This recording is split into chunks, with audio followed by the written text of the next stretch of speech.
សំណួរផ្លែចោតសួរខ្ញុំថា100ពេជ្រចាយអីបានខ្លះមកវីដេអូនេះមកនេះឃើញ Season Black Hole ចេញនេះចាំដល់ពេលណាទៀតព្រោះម្ដង40ពេជ្រមានអីឡងហើយពេជ្រនៅសល់104នៅប្រវល់ដល់12ដងអស់បាត់ហើយហើយកុំឆ្ងល់ណានេះគេឥឡូវ104ពេជ្រប្រវល់នៅមកនោះម្ដង40ពេជ្រក៏មានការចំណេញហើយមិនបាច់ឆ្ងល់គ្នាយើងពេជ្រតិចអញ្ចឹងប្រវល់ចោលហ្មងទៅហើយចាំចេញ Season ក្រោយៗទៀតចាំគិតទៀតតកុំមកការីយូមកមើលខ្ញុំប្រវល់ Legendary ចាំមើលចំណាយ100ពេជ្របានអីខ្លះសូមមកវីដេអូនេះដល់ចប់ហ្នឹងគឺយើងថាខ្ញុំចំណាយ100ពេជ្រហ្នឹងបានអីគេខ្លះមកសាករបស់ប្រវល់លើកទី1បានអីគេខ្លះ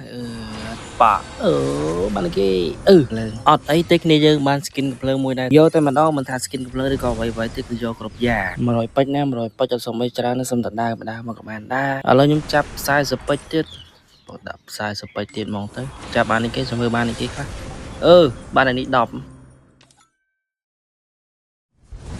សំខាន់ដែលមិននៅសល់24ហើយកាតនៅសល់10ប្រវល់បាន3ដងទៀតមិនប្រកាសថា10កាតអត់បានអីណានេះ10កាតប្រវល់បាន3ដងទៀតហើយពេជ្រនៅសល់តែ24តែអត់បញ្ហាលើប្រវល់ម្ដង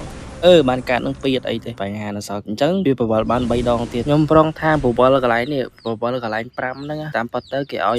free ពេជ្រfree ពេជ្រណាគេកាត់ភាគរយពេជ្រ72ពេជ្រចំណាយ72ពេជ្រទៀតនឹងមិនបានឥឡូវខ្ញុំបានស្អីគេនេះមួយទៀត